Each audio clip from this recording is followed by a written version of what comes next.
service in Mount Holly as for northwestern Burlington County in southern New Jersey, northwestern Camden County in southern New Jersey, south central Bucks County in southeastern Pennsylvania, southeastern Pennsylvania, southeastern Montgomery County in southeastern Pennsylvania, Philadelphia County in southeastern Pennsylvania, until 11 p.m.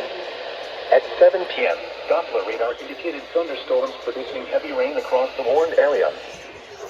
The expected rainfall rate is 1 to 2 inches in 1 hour.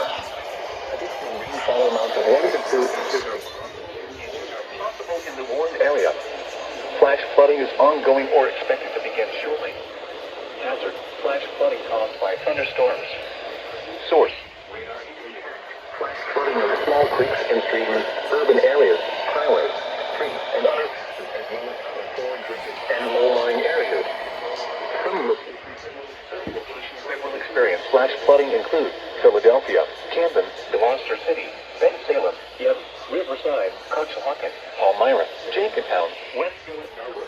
Don't drown when encountering flooded roads. Most of flood depths, the current vehicle